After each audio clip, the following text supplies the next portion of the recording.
O vídeo já vai começar, mas antes, não se esqueça de se inscrever e ativar as notificações.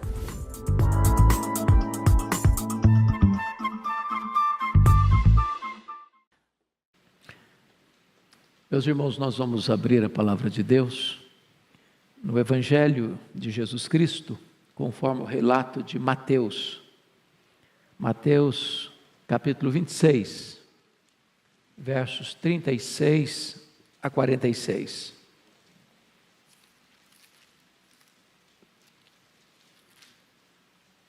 Mateus 26, 36 a 46. Jesus no Getsêmani.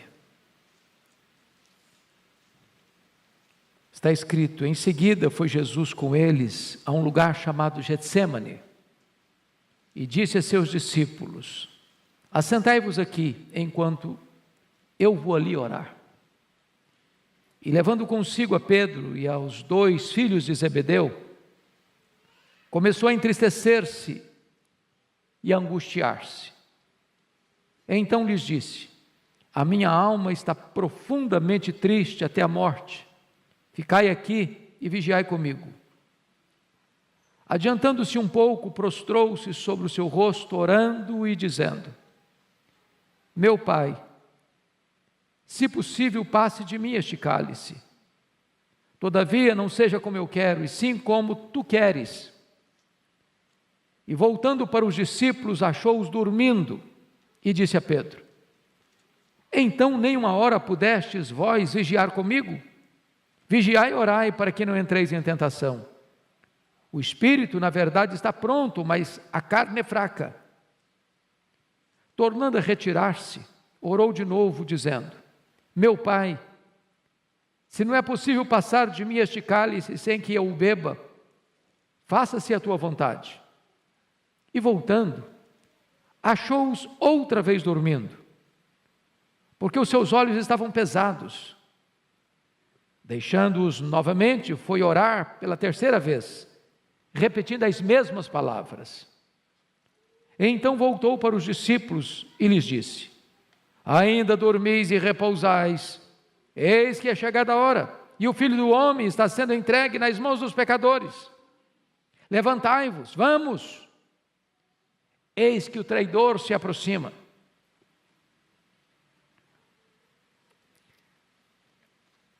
Meus amados irmãos, na terça-feira da chamada Semana da Paixão, somos informados pelo evangelista Marcos que os principais sacerdotes e os escribas tramavam a prisão de Jesus, a traição, com o propósito de matá-lo depois da festa da Páscoa. Muito provavelmente, foi nesta terça-feira que Jesus se reúne com os seus discípulos, a convite de Simão, o leproso, em sua casa, para um banquete, onde Maria, irmã de Marta e Lázaro, unge a sua cabeça e unge-o preparando-o para a sepultura. É provável que seja nessa terça-feira que, frustrado com o fato de Maria ter derramado aquele perfume caro sobre a cabeça de Jesus, avaliado em mais de 300 denários, e ele era ladrão e queria embolsar esse dinheiro, e que ele saiu dali, de Betânia, para ir a Jerusalém, vender Jesus para o Sinédrio, para os membros principais do Sinédrio.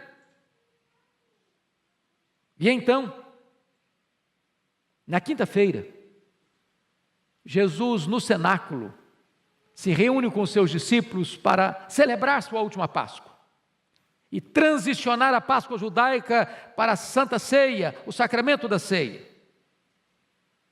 E ali Jesus Cristo ensinou as lições mais preciosas para os seus discípulos. Falou para eles do céu, falou para eles da segunda vinda, falou para eles do derramamento do Espírito Santo, prometeu a eles a sua paz, Ali o Senhor Jesus Cristo lavou os pés dos seus discípulos. E ali, no cenáculo, Satanás entrou em Judas, o traidor. Depois de inaugurar a nova aliança em seu sangue, instituindo a ceia, Jesus cantou um hino. E saiu com seus discípulos naquela noite fatídica, quando o sinédrio tramava a sua morte, quando os bastidores eclesiásticos já conspiravam contra Jesus, também Jesus alerta Pedro que naquela noite Pedro negaria. E então, eles saem do Monte Sião, do cenáculo, descem as encostas, atravessam o Vale do Cedron e penetram no jardim do Getsêmani, lugar conhecido e costumeiro onde Jesus orava. Aquele local tinha ali oliveiras, ali também tinha prensa de azeite, as azeitonas eram esmagadas. E diz a Escritura que quando Jesus entra nesse jardim para a oração, ele deixa 8 dos seus discípulos para trás e chama Pedro, Tiago e João, diz: vem comigo.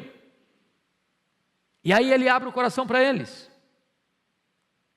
E aí ele admite para eles a sua angústia, a sua dor, a sua tristeza.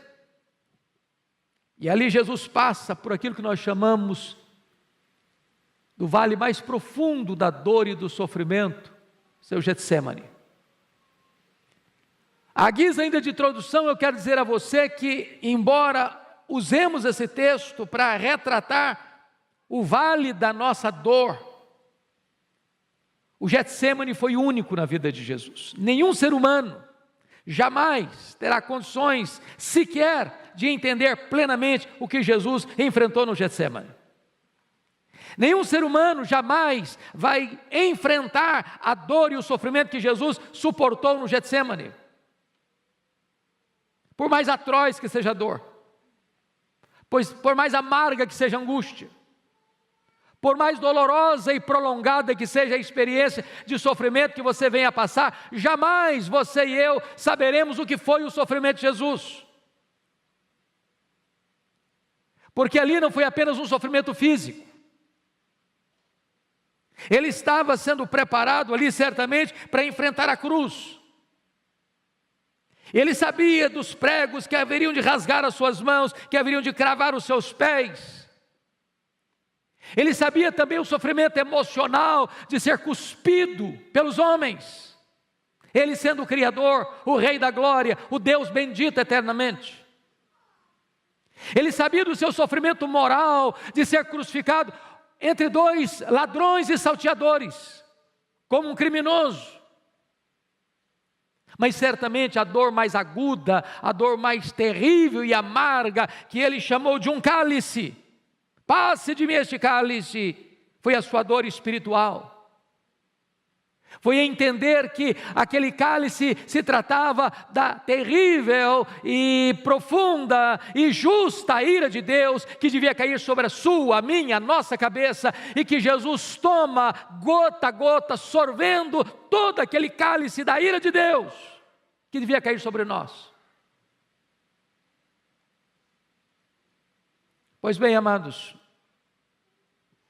eu gostaria que você olhasse comigo que esta experiência de Jesus retrata para você e para mim hoje as provas que nós enfrentamos nos vales da vida, com essa diferença de proporção.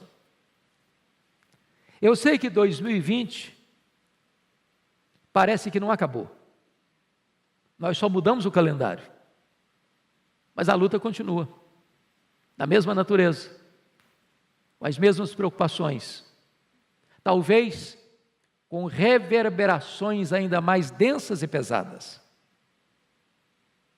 Eu não sei a história de cada um, mas quando você caminha no meio de uma multidão e às vezes olha aquela multidão passando, indo, vindo, passando, indo e desaparecendo das suas vistas, cada pessoa esconde uma história de dor. Seja um jovem, seja um homem maduro, uma mulher madura, seja uma pessoa de cabelos brancos, ou já com a sua face sulcada de rugas, há uma dor que lateja, que pulsa. Eu não sei quais são as provas, eu não sei quais são suas dores, eu não sei quais são os seus dramas, eu não sei quais são as suas lutas, eu não sei quais são os seus vales, eu não sei qual é o seu Getsêmani. Mas eu queria hoje, à luz desse texto, olhar com você que tipo de provas nós enfrentamos nesse vale. Primeiramente, olha comigo o verso 38. Enfrentamos a tristeza e a angústia. Chama a sua atenção para o fato de que Jesus, ao entrar no Getsêmani, primeiro admite a sua angústia para si mesmo, no verso 37. E levando consigo a Pedro e aos 2 filhos de Zebedeu, começou a entristecer-se e angustiar-se. É aquela coisa pessoal, particular, do seu quarto fechado, que você não conta para ninguém. É aquele drama que você está vivendo, e só você e Deus sabem. Jesus começa a se angustiar. Ele não abriu o coração ainda. Ele está curtindo essa dor com ele mesmo. Mas em segundo lugar, olha comigo o verso 38. Ele admite a sua dor para os seus discípulos. Então lhes disse: a minha alma está profundamente triste até a morte. Ficai aqui e vigiai comigo. Agora ele conta essa dor, não para a multidão, não para os 11 discípulos, porque Judas não está mais. Ele conta esta dor, essa angústia, para os 3 mais próximos, Pedro, Tiago e João. Há determinados sofrimentos na nossa vida, irmãos, tão profundos, tão agônicos, tão amargos, que você não tem coragem de contar para os seus colegas. Você só conta para a gente da sua intimidade. Mas notem comigo, no verso 39, Jesus mostra agora esta angústia para o Pai. Adiantando-se um pouco, prostrou-se sobre o seu rosto, orando e dizendo: meu Pai, se possível passe de mim este cálice, todavia não seja como eu quero, e sim como tu queres. Agora ele coloca essa angústia diante do Pai. Ele enfrenta com ele mesmo, conta para os seus discípulos mais próximos, e agora conta para o Pai. Meus amados irmãos, Jesus passou tristezas no seu ministério. Ele ficou triste e chorou com a morte de Lázaro. Ele se entristeceu e chorou quando ele entrou em Jerusalém. Mas agora Jesus está revelando a sua humanidade e evidenciando a sua tristeza no seu Getsêmani. Ele começa a se entristecer. Ele confessa a sua tristeza. Ele chama e clama: se possível passe de mim esse cálice. Ele ora 3 vezes para que isso aconteça. Então eu quero afirmar a você que está aqui hoje, talvez passando por lutas na sua vida, na sua casa, que a tristeza e o sofrimento e a angústia não é uma coisa estranha à vida cristã. Mas talvez você pergunte: por que Jesus estava angustiado? Qual era a causa? Será que era a consciência de que de fato Judas haveria de entregá-lo? Será que era o conhecimento que ele já tinha alertado que Pedro havia de negá-lo? Será que era a realidade que ele mesmo havia dito aos seus discípulos: nesta noite todos vós vos escandalizareis comigo, como está escrito, ferirei o pastor e as ovelhas ficaram dispersas e os seus discípulos o abandonariam? Será que era a consciência prévia de que ele seria preso, porque aquela era a hora das trevas, e o sinédrio, com a sua orquestração, haveria de botar a mão nele e contratar testemunhas falsas para acusá-lo, e cuspir nele e espancá-lo? Será que era a consciência que ele tinha de que ele seria condenado pelo governador romano e ser crucificado, com todas as implicações atrozes dessa execução?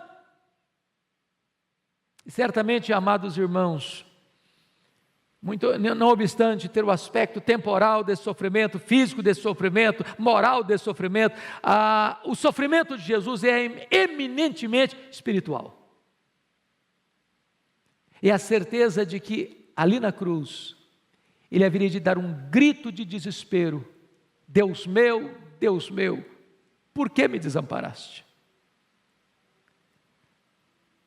Porque o Pai desamparou o seu próprio Filho na cruz? Descuido? Desamor? Falta de solidariedade? Talvez esteja aqui, irmãos, o maior mistério do quanto Deus nos amou. Quando o apóstolo Paulo, entendendo isso, vai escrever: aquele que não poupou a seu próprio Filho, antes por todos nós o entregou. Entregou a quê? A morte de cruz. Quando Jesus Cristo se coloca no seu lugar e oferece o seu peito para suportar a espada da lei. Quando a condenação que haveria de vir sobre a sua vida, ele recebe sobre ele mesmo, porque diz a Escritura que ele foi carregando sobre o seu corpo, no madeiro, os nossos pecados, e naquele momento ele foi feito pecado por nós. Não havia beleza nele. Ele foi feito maldição em nosso lugar. O sol escondeu o rosto dele, o Pai escondeu o rosto dele, e ele tem completo entendimento do que significa isso: ser apartado do Pai, ser separado do Pai, e então o Pai pune nele o pecado que deveria punir em mim, e então ele bebe este cálice amargo do juízo de Deus, que devia cair sobre a minha cabeça. É por isso que ele está angustiado. Quantas vezes, neste grau humano, você e eu também temos que passar pelo Getsêmani da dor, da tristeza, da angústia. E há um momento em que você compartilha com muitos, há um momento que você compartilha com os amigos mais próximos, mas há um momento que você só pode compartilhar com Deus. Mas em segundo lugar, irmãos, Jesus enfrenta, e nós enfrentamos também, o Getsêmani, ou o vale da solidão. Da solidão. Diz a Escritura lá em João 6, 66, que muita gente já havia abandonado Jesus por causa do seu discurso. Agora em Mateus 26, 56, Jesus alerta que os seus próprios discípulos haveriam de abandoná-lo. Mas pior do que tudo isso, foi Jesus suportar o abandono do próprio Pai. Deus meu, por que me abandonaste? Muitas coisas Jesus disse às multidões que o acompanhavam. Outras coisas Jesus disse para os 70. Outras coisas Jesus disse para os 12. Outras coisas ele disse só para os 3 mais achegados. Mas na hora da sua luta mais profunda, quando ele suava sangue, ele estava literalmente sozinho. Você sabe disso. As dores mais fortes que saltam e saltejam e pulam e pulsam na nossa alma são aquelas que nós as enfrentamos nas noites escuras da alma, sem falar para ninguém. Só Deus sabe, só Deus vê, só Deus sonda. É a solidão. Foi o que Paulo sentiu na masmorra mamertina, na antessala do martírio, quando ele diz: todos me abandonaram. E ele disse ainda: na minha primeira defesa ninguém foi a meu favor. É aquele momento da solidão, e Jesus passou, e nós vamos passar também.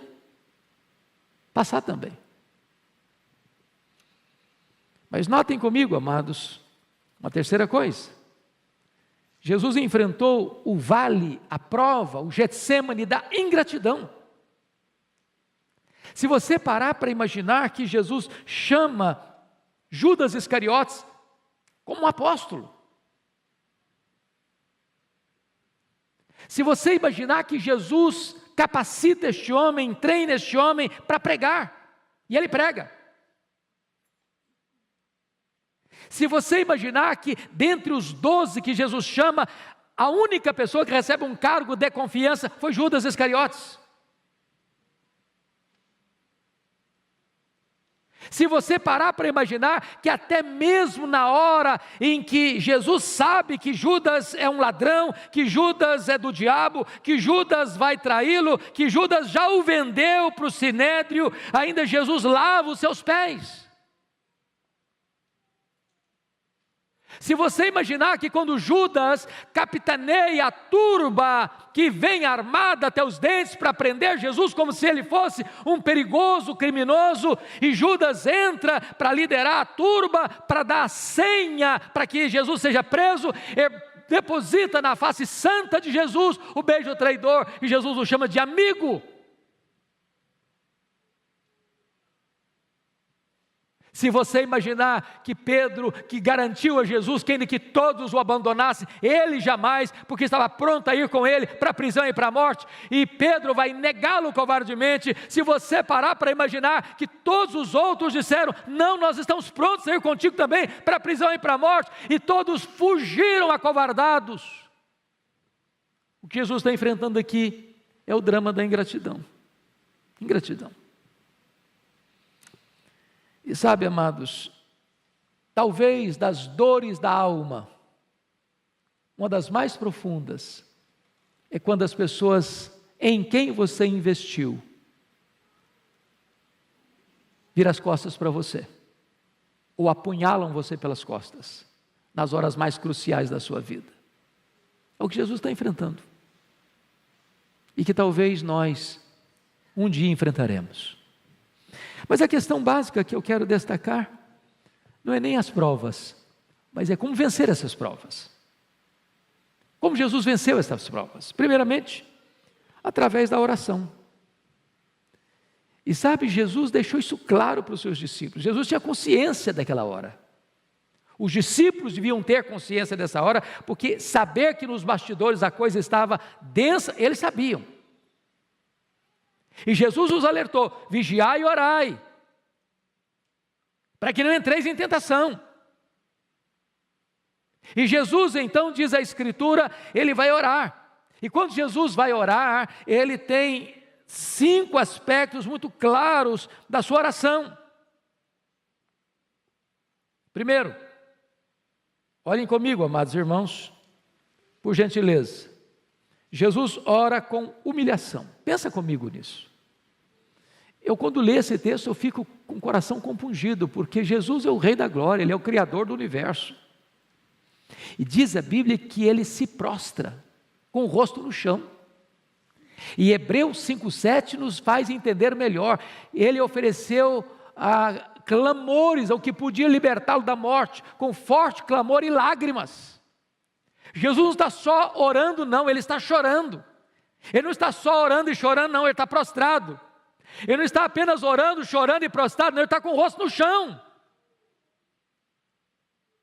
O Rei da Glória está orando de forma a prostrar-se com o rosto em terra. Mas em segundo lugar, irmãos, a oração de Jesus não foi só uma oração de humilhação, foi também de intensidade. Porque se você olha o relato de Lucas, Lucas disse que no segundo período de oração, foram 3, a agonia dele, aliás, na segunda período da oração, o anjo veio para consolá-lo, mas o anjo não veio para consolá-lo no sentido de livrá-lo da batalha, mas de fortalecê-lo para a batalha mais renhida ainda. Porque no terceiro período, ele já não chora só mais não, agora ele sua sangue, agora ele molha o chão não só com as suas lágrimas, mas também com o seu sangue, numa oração intensa. Mas em terceiro lugar, a oração de Jesus foi perseverante, ele orou 1, ele orou 2, ele orou 3 vezes. E Mateus nos informa que ele orou não apenas 3 meses, mas ele repetiu as mesmas palavras. Que palavras? Pai, se possível, passe de mim este cálice. Pai, se possível, passe de mim este cálice. Mas talvez quando você lê, é uma frase. É uma frase. Mas o primeiro período de oração de Jesus durou pelo menos 1 hora, porque a queixa de Jesus com Pedro foi essa: nem 1 hora pudeste vigiar. Nem 1 hora. Eu não sei se você tem o hábito de orar, mas se você não tem, experimente dobrar os seus joelhos e orar 1 hora ininterruptamente. Sabe o que vai acontecer? Você não vai ter assunto. Não vai ter. Quem não tem o hábito de orar, ora 5 minutos, não tem mais nada para falar.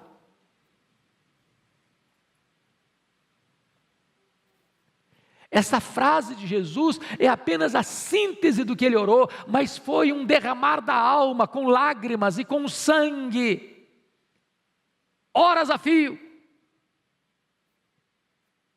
Mas mais do que perseverança, irmãos, ele orou também com vigilância, porque ele alerta os discípulos a orar e vigiai, para que não entreis em tentação. O espírito está pronto, mas a carne é fraca.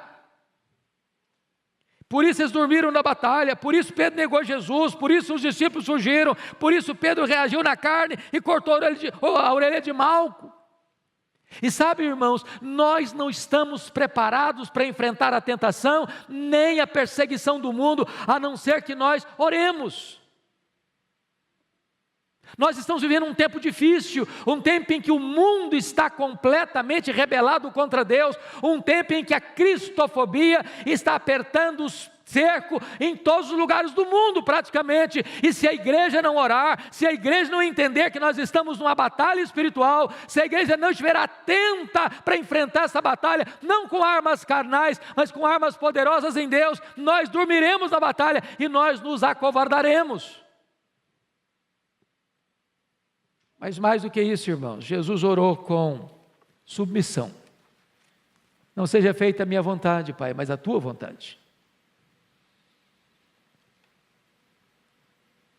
Quando os nossos primeiros pais lá no Éden quiseram fazer a vontade deles, não a vontade do Pai, a raça humana caiu. Mas quando Jesus disse, não seja a minha vontade, mas a tua vontade, e submeteu a vontade eterna do Pai, então os pecadores podem ser redimidos, e redimidos pelo sangue do Cordeiro.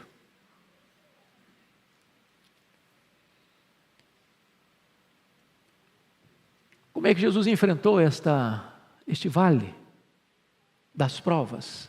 Em terceiro lugar, ele enfrenta, meus amados irmãos, com plena, profunda e segura confiança no Pai.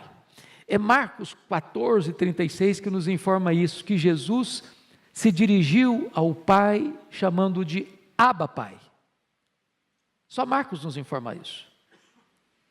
E esta é uma expressão que poderia ser a mesma de um filho pequeno se dirigindo ao seu pai, dizendo papai. Naquela confiança segura, plena, no descanso, de que o Pai está no controle, de que o Pai sabe o que faz, de que o Pai não vai desamparar, que o Pai não vai deixá-lo só. Tem horas, irmãos queridos, que esta confiança em Deus é que nos dá a vitória nas provas da vida. É você saber que você pode estar fraco, você não tem força em você mesmo, mas você diz, Abba Pai, Paizinho, eu sei que Tu me conheces, eu sei que Tu me amas, eu sei que o Teu plano é perfeito, eu sei que Tu estás comigo, eu sei que Tu não vais me desamparar, eu sei que Tu vais me restaurar, eu sei que Tu vais me dar força, e então você diz, Abba Pai, confiança, segurança. Mas em terceiro lugar, irmãos, Jesus enfrenta este vale da prova buscando solidariedade. Preste bem atenção nisso. Jesus era perfeitamente Deus, Jesus era perfeitamente homem. Quanto Deus, ele não precisa da solidariedade humana, ele é Deus, autossuficiente, onipotente, todo-poderoso. Ele chegou a dizer para Pedro, quando sacou a espada para decepar a orelha de Malco, guarda essa espada, se eu precisasse de ajuda eu rogaria ao Pai, ele me mandaria aqui mais de 12 legiões de anjos, mais de 72 mil anjos. Mas conquanto o homem, expressando a sua completa natureza humana, ele pediu solidariedade, ficai comigo, vigiai comigo. Há momentos, irmãos, que nós enfrentamos lutas também. E nestas horas nós precisamos ter a coragem de fazer o que Jesus fez. Fica comigo. Vigia comigo. Eu preciso de você. Preciso da sua companhia. Preciso da sua presença. Foi o que Paulo fez com Timóteo. Ó Timóteo, procura vir ter comigo depressa. Eu preciso de um ombro amigo. Eu preciso de alguém do meu lado. Venha rápido, venha o inverno. Quando você vier, traz o Marcos com você. Eu preciso de gente do meu lado. Quem são os seus amigos? Para quem você pode dar um telefonema e dizer, venha para cá? Com quem você tem liberdade de dizer, olha, eu preciso que você venha não só orar por mim, mas venha orar comigo.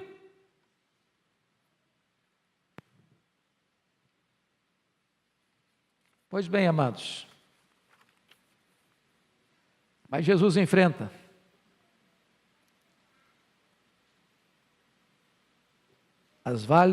o vale da prova e da dor através da sua coragem.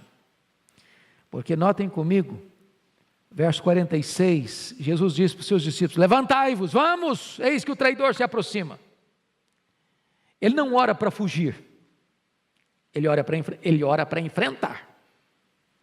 Oração não é método de fuga, oração é capacitação de enfrentamento.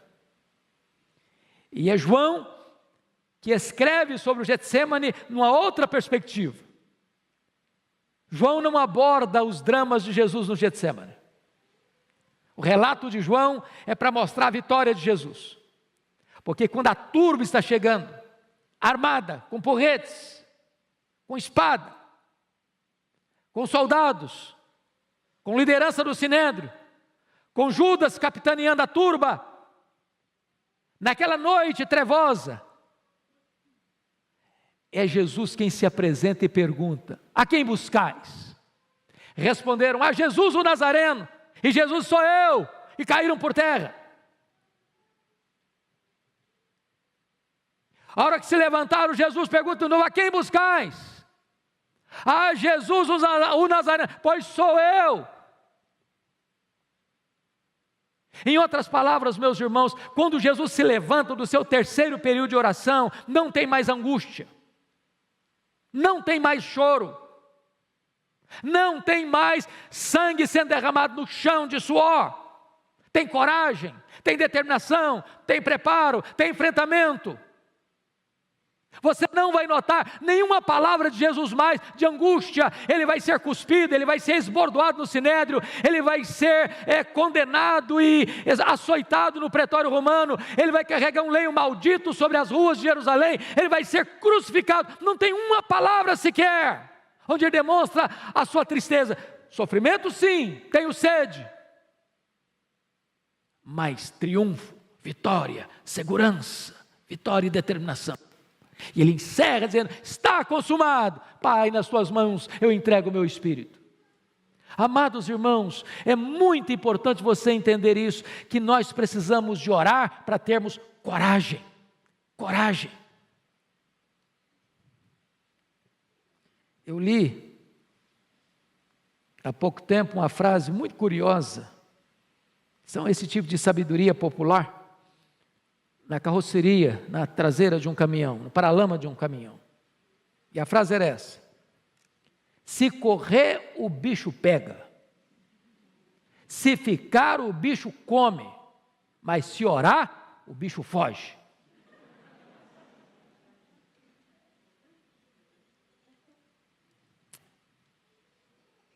É preciso de orar, queridos. E eu não estou falando de uma oraçãozinha assim, relâmpago, na hora da refeição, nem aquela oração assim de quem já está mais dormindo que acordado. Senhor, até logo, boa noite, eu estou dormindo.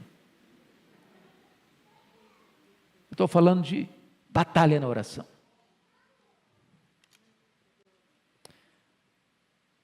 Louvado seja Deus, o Senhor Jesus, conforme Lucas 22, 43, recebe também o consolo do Pai. Vem um anjo para consolá-lo. Eu quero dizer para você que se a luta é grande, se a prova é profunda, se o vale é escuro, se você está passando pela prova, se a sua família está passando pela prova, eu quero dizer a você que Deus é o Deus também que traz consolo.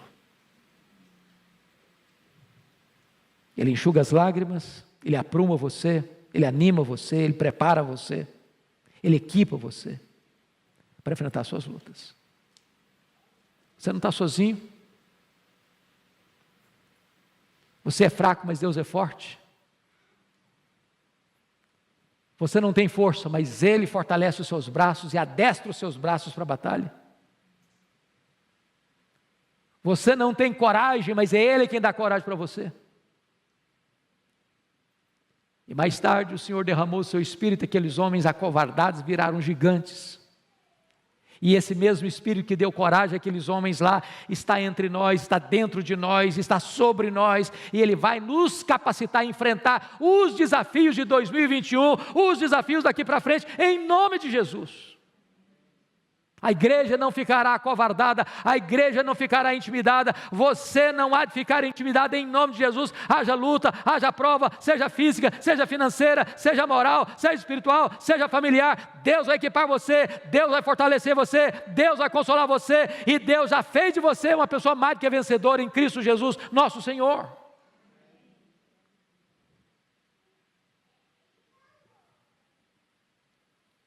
Eu quero concluir dizendo que Jesus entrou no Getsêmani profundamente triste, mas ele saiu do Getsêmani profundamente fortalecido, vitoriosamente fortalecido. Bastou uma palavra dele para os seus inimigos caírem por terra. E você, querido, como é que você tem enfrentado seus vales de provas? Como é que você tem enfrentado o seu Getsêmani? Hoje Deus quer nos fortalecer pela oração. Hoje Deus quer nos dar coragem. Hoje Deus quer nos dar a disposição e a humildade de dizer para alguém próximo de nós: olha, eu preciso que você fique comigo. Fica do meu lado, vigie comigo. E hoje Deus é poderoso para mandar não só um anjo, mas a própria terceira pessoa da Trindade, o Espírito Santo, como Supremo Consolador, que está em você, que habita em você, que transborda de você, para confortar sua alma, para enxugar suas lágrimas, para terapeutizar sua dor e para fortalecer você, para você ser corajoso e mais do que vencedor. Vamos ficar em pé, queridos, e vamos orar.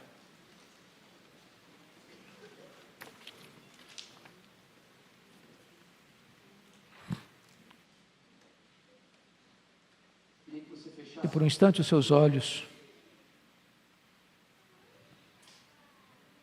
e trouxesse à sua mente, à sua memória, quais são as lutas que você e a sua família estão enfrentando neste começo de ano. Quais são seus temores? O que é que tem preocupado você, tirado o seu sono?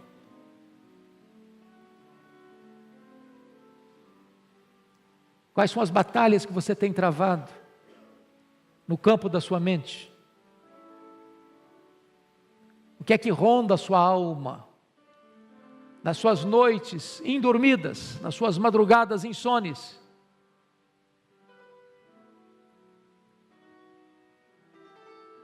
Muito embora nós jamais enfrentaremos um Getsêmani com a mesma natureza daquele que Jesus enfrentou, nós também passamos pelos nossos vales.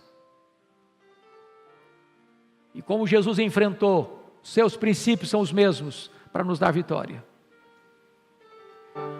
E hoje eu gostaria que você saísse daqui, meu amado irmão, não como alguém acovardado, não como alguém com medo, não como alguém que está anteriormente já derrotado pelas circunstâncias, mas entender uma coisa: o Abba Pai, o seu Pai, está no controle, Ele ama você, Ele cuida de você, Ele sabe o que você está passando, e Ele é poderoso para consolar você e dar vitória a você nessas lutas e nessas provas.